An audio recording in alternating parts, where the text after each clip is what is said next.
ceux qui sont pas, des immédiats.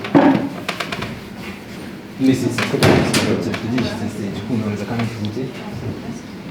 Moi j'ai l'habitude de voir des immédiats. Toi tu la trouves dégueulasse? Ouais. François, comme je t'ai dit, je vais pas faire un cours magistral. On va recevoir une historienne du féminisme plus tard. D'accord. Donc là, je peux parler de mon parcours perso, comment je suis arrivée en féminisme, tout ça. Et quelles sont les dimensions de féminisme qui m'intéressent particulièrement. C'est ça. Et, je crois que j'ai suffisamment fait d'interviews avant et d'interventions dans les médias sur le travail gratuit et tout ça. Je peux en parler encore. Ouais. J'aimerais que ce ne soit pas que les masques. Non, clairement. Tu discutes. Je suppose que tu as envie sans aucune. En gros, c'est l'espace le plus dingue. J'ai envie de dire, souvent c'est le problème des internautes, c'est que t'as pas le temps ou l'espace où tu peux poser ce que t'as envie de poser, et là en gros tu poses ce que t'as envie de poser quand c'est dirigé. En fait, ce serait intéressant quand même d'écouter parce que demain il y a un podcast qui sort dans lequel j'interviens. Donc peut-être il faudrait l'écouter pour voir s'il y a des redites, tu vois, au montage. Merci. Ou même un briefing, je sais pas,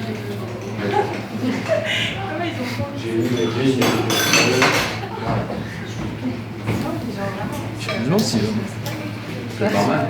Mais c'est toujours dommage parce que c'est comme la dernière fois on était avec Oliver, qui est un hyper pote, mais aussi le porte-parole de Gay Pride et tout ce qui est LGBT machin, et à chaque fois je stresse alors qu'il n'y a pas de raison. Tu vois, mais si je me sens un peu stress. C'est ridicule, mais je me sens. Début de commencement de stress. Si je fais juste stress. Mais parce que j'ai envie de faire un truc qui est chouette, j'ai envie que les gens apprennent quelque chose. J'ai envie que les gens apprennent quelque chose, tout en se disant j'ai envie que ce soit fun, tu vois, que c'est un peu pas trop sérieux, tu vois. C'est vraiment ces deux envies qui me un, que les gens apprennent des choses, et l'autre que ce soit un petit peu fun. Ouais, pas sérieux. Moi, des trucs trop sérieux, j'arrive jamais à m'approcher. Quand ça part un peu en couille derrière, donc ça reste intelligent. Ça m'identifie beaucoup plus, tu vois. Donc soyez fun et intelligent. Ok, dans la dimension fun, je sais pas ce que j'ai. Je veux dire juste le fait de boire des bières, ça suffit. D'accord. Parce que sinon, au niveau fun, en fait. Non, mais c'est juste dans la façon d'aborder. C'est pas juste ça. Moi, je commence avec une bière déjà. Un petit peu déstressé. Tu veux de la mer? Tu veux ça là? Ouais. Non, l'autre. Non, ça c'est sans gluten. Ouais. Attends, ah ouais, t'en as. Ça aussi c'est sans gluten. Ouais, tous ceux qui sont pas une bière, c'est sans gluten. Non, je prends juste une bière classique. Je change pas l'équipe qui gagne. La plus belle scène. moi je voulais la bière, steak en fait. Je vais quand même d'abord.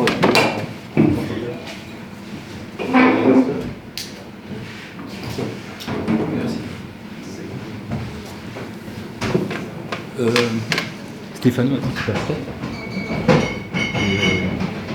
Plus ou moins, ouais. C'est bon ou pas pour finir? C'est bien, sans déconner. Merci. C'est bon? C'est, je dirais peut-être un petit peu fade, mais c'est sympa. C'est comme de la bière sans alcool, moi je trouve ça je pourrais commencer le concept. Bonjour. Bonjour. Je suis avec Thibaut. C'était en public la première fois aussi? Non, on va pas toujours chaque fois avec le public. Comme l'idée c'est déjà de donner un contenu à un public. On est bien public. Mais du coup j'avais écouté et regardé, je me rappelle pas avoir vu des visages de public. Ah non, mais tu vois pas. Ah, ok. La caméra elle est là. Mais il y a public même. Ouais. Bon, on peut commencer. Et Stéphanie va venir? Plus ou moins en fait. C'est pas trop s'il va venir en fait. Il est en mode, je viens, je viens pas, je viens. Comme j'ai pas envie de le brosquer. Vous avez besoin de 5 minutes? Non, mais garde-en un pour toi, mais on je t'en demande. Il y en avait un deuxième.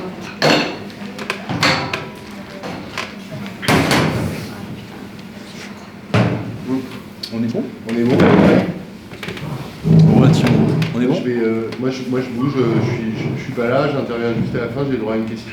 Ouais. Et t'as pas de bière? Tu veux une bière? Non, merci, c'est gentil. Ok. Bah, si vous voulez intervenir à un moment donné, intervenez à un moment. Mais l'idée que ce soit un peu footrack, donc en fait qu'il n'y a pas vraiment de règles. Et si vraiment il y a une question en portugais que vous sentez, que vous avez envie de poser, l'idée que ce soit ouvert, quoi. C'est de base nous qui parlons. Après il y a lui qui pose une question, mais si le public a vraiment une question qui le tient à cœur, je peux pas même, quoi. Ok, oui. Est-ce que je peux avoir ton dossier, s'il te plaît, si jamais... Tout le monde a tout ce qu'il faut. Bon. Moi je vais chercher un tire-bouchon, faites comme si j'étais là. Bon, commençons. Allez, allons-y. Bienvenue. Merci. Bienvenue au Black. Merci pour l'invitation. Peux-tu te présenter rapidement? Écoute, d'abord on se connaît depuis quasiment un an à l'époque de Bas les Masques. Ouais. Et Bas les Masques c'était une réaction au printemps dernier contre la politique de travail gratuit qui était menée par l'État belge et l'État français. Ouais. Les deux pays étaient en pénurie de masques en début de crise du Covid et il y a eu plusieurs commandes qui ont été faites à l'étranger, qui ont tardé à arriver et malheureusement dans les hôpitaux et dans d'autres institutions, les personnes manquaient cruellement de masques. Donc qu'est-ce qu'on a imaginé? On a recruté des milliers de femmes pour les faire coudre à la chaîne des masques. Ouais. Qui sont allés approvisionner les personnels en première ligne dans les différents lieux de travaux où on est en contact du public. Et donc voilà, j'ai initié ce mouvement et qui était essentiellement en fait une manière de visibiliser le travail des femmes et de réclamer qu'il soit rétribué. Donc ça a été une plongée en immersion dans un bain féministe. Ouais. Un peu brutal en fait, quoique ça faisait quand même quelques temps que je lisais des autrices féministes et que j'essayais d'approcher les différentes théories féministes. Qui sont? Mais y en a diverses, il n'y a pas un féminisme, comme tout le monde le sait, il y a des féminismes. Et j'ai lu Bell Hooks, j'ai lu Gloria Steinem. Je vais pas faire une bibliographie, mais voilà, donc j'avais déjà quelques lectures derrière moi et en fait ça a été très instinctif au printemps quand j'ai vu qu'on commençait à recruter des femmes pour qu'elles travaillent gratuitement. En fait mon sang n'a fait qu'un tour et j'ai commencé par alerter des médias. On a fait circuler des articles en France et en Belgique, puis j'ai été contactée par des Françaises qui me disaient mais c'est la même chose ici, qu'est-ce qu'on peut faire? Et de fil en aiguille, j'ai réussi à mutualiser les énergies et Bas les Masques est né. Mais quel était ton... je me fais plus bête que je suis, hein, mais quel était ton... Pourquoi est-ce que ça te pose un problème que les gens fassent du bénévolat en cousant des masques? En fait, c'est pas que j'ai un problème avec le bénévolat. En fait, le monde fonctionne pas seulement avec l'argent. Le bénévolat fait partie de la vie humaine et de la société. Ici, ce qui m'embêtait, c'est pourquoi est-ce qu'on paye pour des commandes de masques qui viennent de l'étranger et on ne paye pas des travailleuses locales. Ouais. En fait, c'est même pas comme si coudre des masques à la chaîne, ça avait été rigolo. En fait, c'est un travail ouvrier. Coudre à la chaîne, c'est se mettre dans une logique industrielle. C'est un travail répétitif avec un découpage des étapes de travail. Il fallait être dans des rendements. Donc c'était fait assez violemment. Je pense à l'entreprise Travi et l'entreprise Colruyt, qui pourtant sont des entreprises bénéficiaires qui font plusieurs milliards de chiffres par an et qui ont elles aussi casté des couturières. On les appelait cyniquement les couturières solidaires.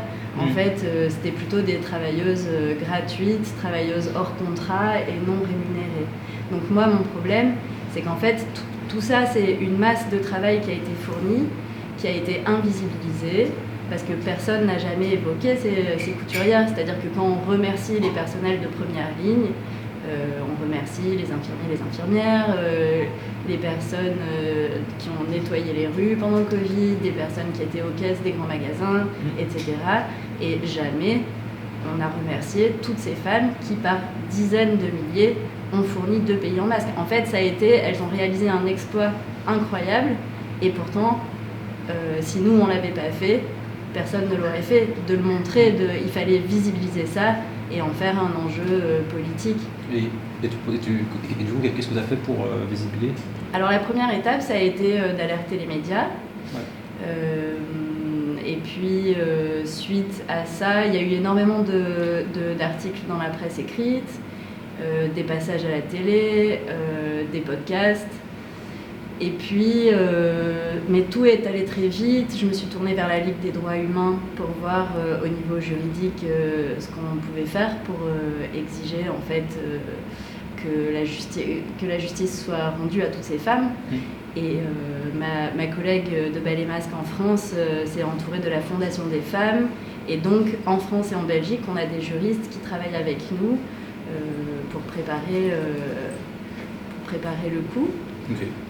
Donc voilà, ça se situe dans les médias pour en faire parler, et au niveau juridique, qu'est-ce qu'on peut faire ? En fait, le gros problème avec cette politique de travail gratuit, c'est que les femmes sont déjà dans des situations majoritairement précarisées par rapport aux hommes. Et ici, elles ont travaillé très souvent des journées de 10 à 12 heures à fabriquer des masques gratuitement, certes. Ok, on pourrait me dire, mais elles se sont portées bénévoles, quand bien même. Tout ce travail ne rentrera jamais dans le calcul de leurs droits sociaux, par exemple. Ça aurait pu. On aurait pu leur permettre de compter leurs jours, de déclarer ces jours travaillés, de dire « Ok, c'était du travail bénévole, en revanche, pourquoi est-ce qu'on ne comptabiliserait pas tous ces jours de travail pour vos accès au chômage, votre retraite, le calcul de vos impôts ?» Enfin, il y aurait eu des moyens de dédommager au moins d'une manière qui ne soit pas un salaire. Idéalement, ça aurait dû être un salaire.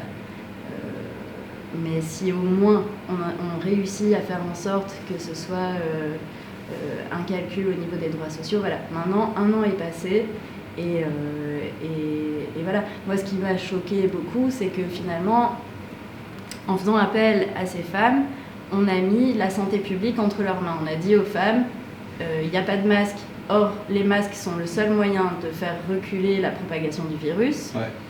On compte sur vous pour protéger la société, mais par contre, allez vous faire voir si vous exigez quoi que ce soit en retour. Ok. Et tu penses que c'était réfléchi ? Moi, je pense pas du tout que c'est réfléchi. Il n'y a pas de... Alors, en fait, on a très vite été contacté par une sociologue qui travaille pour le CNRS à Paris, qui est spécialiste du travail gratuit, qui a analysé les politiques de travail gratuit qui sont menées aux États-Unis, qui s'appelle Maud Simonet. Elle va sortir un article prochainement sur Ballet Masque et sur tout le phénomène, plus généralement, des couturières du Covid.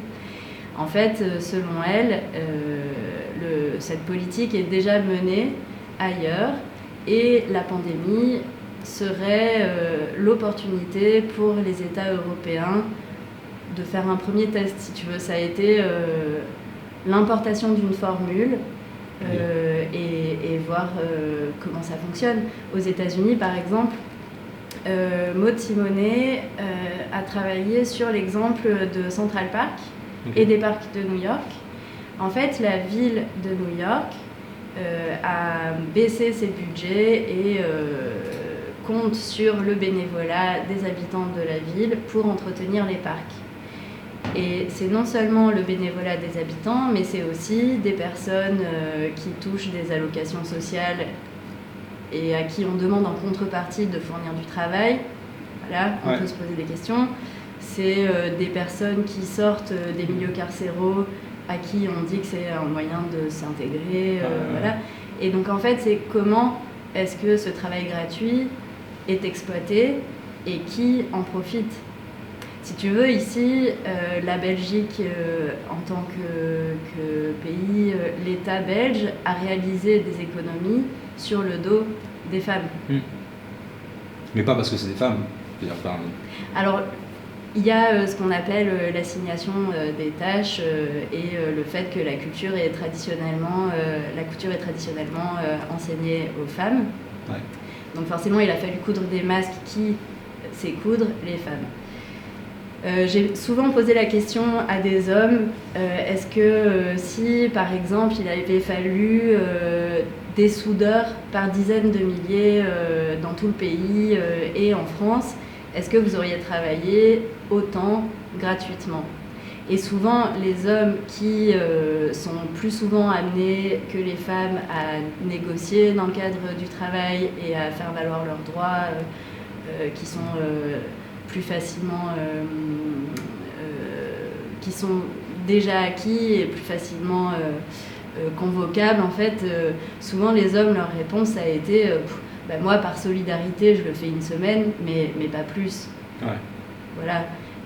Ici le problème c'est ce qu'on attend des femmes généralement, culturellement, c'est qu'elles soient douces, dans le don de soi, attentives aux autres, dans le soin porté à autrui, aux enfants, aux malades. Et donc forcément qu'en fait, cette solidarité, elle est genrée d'une certaine manière. Ok. C'est intéressant. Mais c'est vrai qu'il y a beaucoup plus de femmes dans le milieu, mais même je parle dans le milieu bénévolat. J'ai fait partie de pas mal d'organisations, de machins, et je vois c'est vrai qu'il y a beaucoup plus de femmes. Mais à la fois, je me dis, les hommes sont présents quand même, mais plus à des postes de direction, du coup.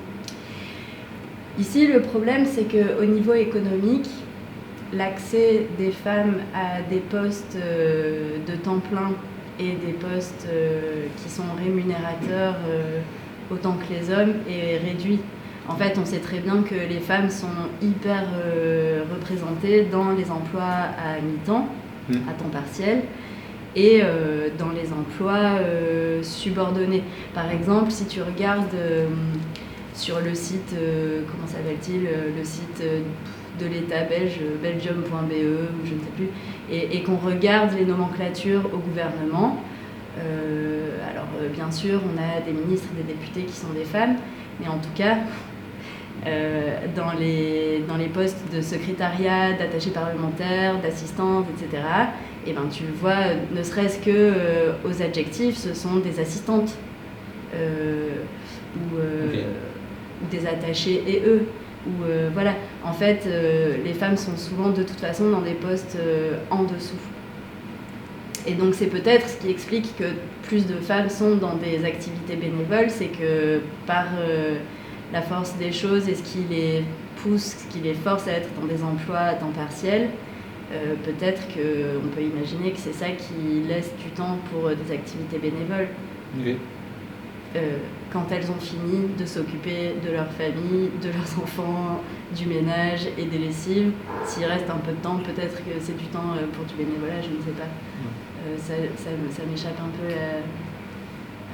Je sais pas, moi c'est juste un constat. Les activités bénévoles. Un constat que je pose souvent, on nous rend compte qu'il y a beaucoup plus de femmes dans je pense que de toute façon, on accorde généralement moins d'importance au travail et aux capacités des femmes, et que peut-être que c'est quelque chose qui a été introjecté, c'est mon travail a peu de valeur, plutôt que de taper du poing sur la table pour être rémunérée pour ce que je fais, eh bien j'accepte de faire sans contrepartie. Ok. Et du coup, tu as créé pas les masques. Oui. Et puis c'est quoi l'étape d'après? L'étape d'après, alors l'étape d'après, ça a été, ok, avec Ballet Masque, on est sur un discours économique et politique. Qu'est-ce que je peux faire concrètement pour montrer que cette stratégie de travail gratuit n'était pas inévitable? Les médias et les États ont beaucoup communiqué sur du coup la gratuité de ces masques, puisqu'ils étaient fabriqués par des bénévoles. Moi, en tant que costumière, j'ai perdu mes contrats de travail avec la crise. J'avais un savoir-faire qui est la couture. J'étais capable de fabriquer des masques. En revanche, pour moi, il était hors de question de faire ça entièrement gratuitement. Du coup, J'ai commencé à en fabriquer, une partie que j'ai donnée à des personnes sans papier et une partie que j'ai vendue. Et au début, et ça a fait l'objet d'un article, c'était très choquant, en fait, sur une plateforme, un groupe Facebook, j'ai proposé des masques à la vente. Et en fait, suite à ça, j'ai reçu quelque chose comme 600 messages d'insultes et de menaces. Parce que tu proposais tout Parce que je disais, voilà, en fait, c'est la crise, on perd nos jobs, par contre, on est capable de faire ces masques dont tout le monde a besoin. Mon projet est de créer une équipe de couturières et costumières pour lancer cette activité. Est-ce que, voilà, je prenais un petit peu la température, est-ce que des personnes seraient intéressées de nous soutenir en nous achetant des masques? Et ça a donné lieu à une espèce de déferlante de haine. Et la RTBF en a fait un article. Et en fait, dans tout le pays... des femmes et des hommes ou juste des hommes? Non, des femmes et des hommes. Je t'avoue qu'à l'époque, j'ai pas tellement cherché à analyser la prépondérance de l'un ou de l'autre.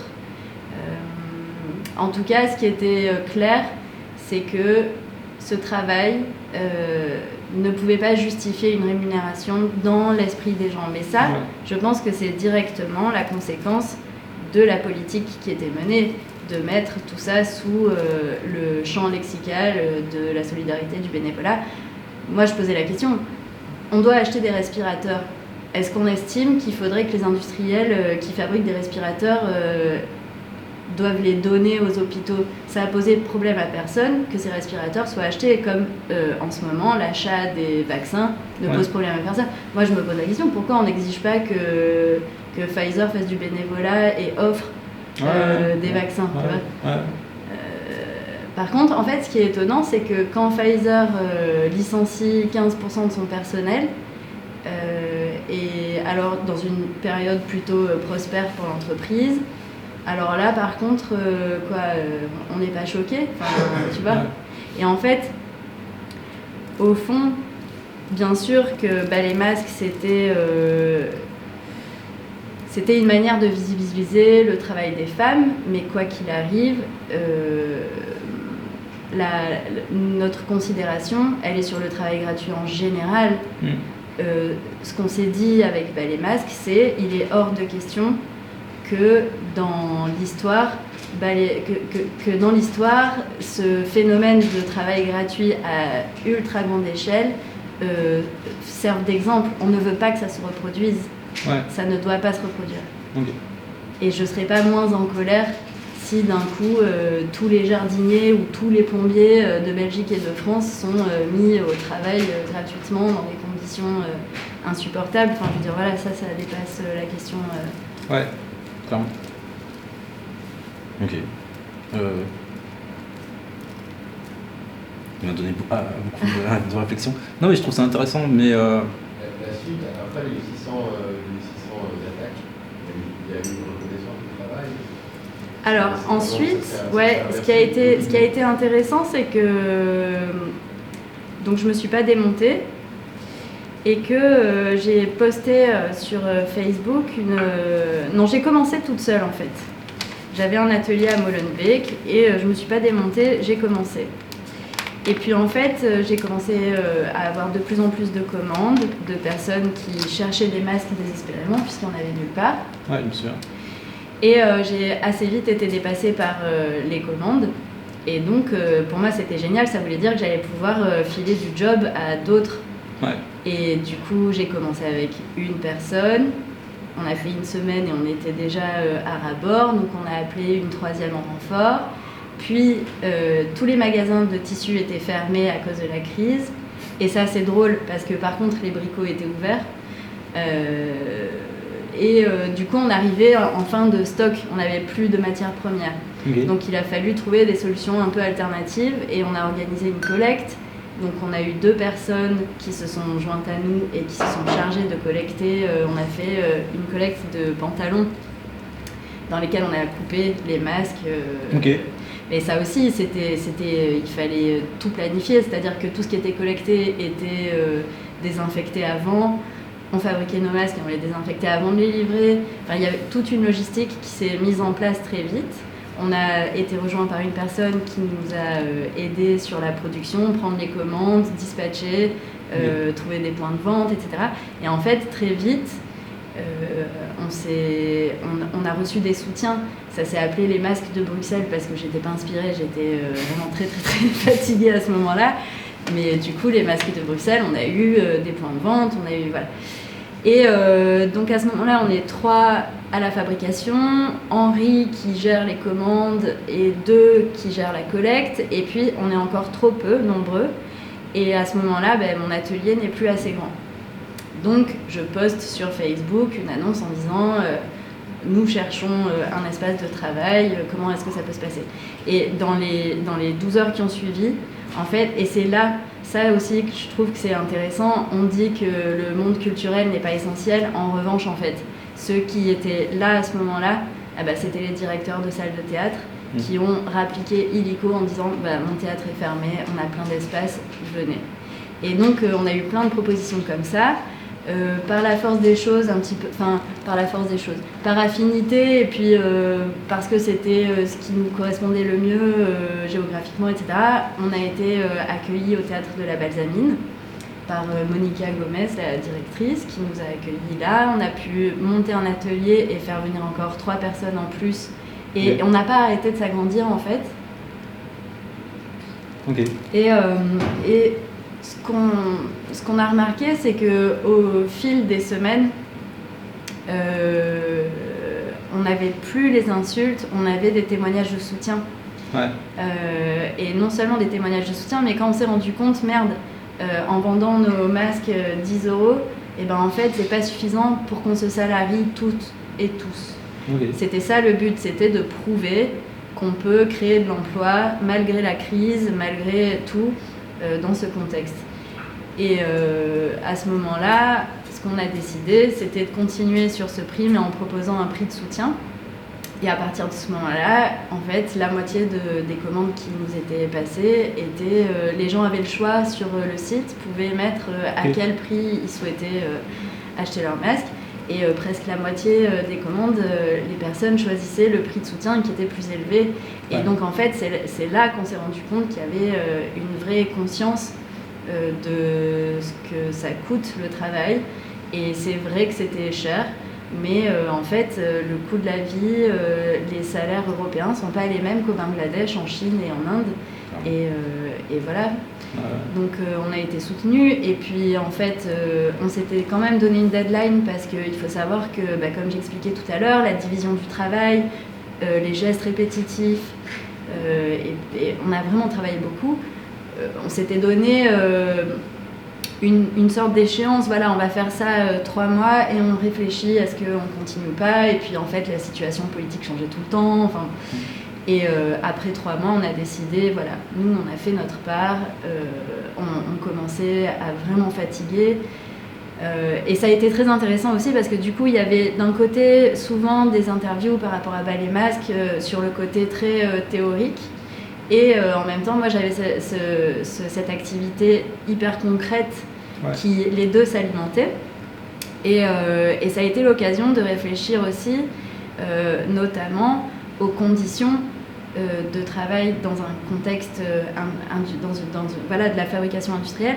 Donc notamment, j'ai proposé à une prof de yoga de venir 2 fois par semaine. Et toutes les couturières, on avait 2 heures de yoga par semaine pour éviter les tendinites, les épaules. Mais pourquoi bloquées, vous n'avez pas etc. fait une entreprise? Du coup, je comprends pas. Parce que le but, c'était pas de se pérenniser avec ça. Ouais, c'était vraiment une façon différente de manifester.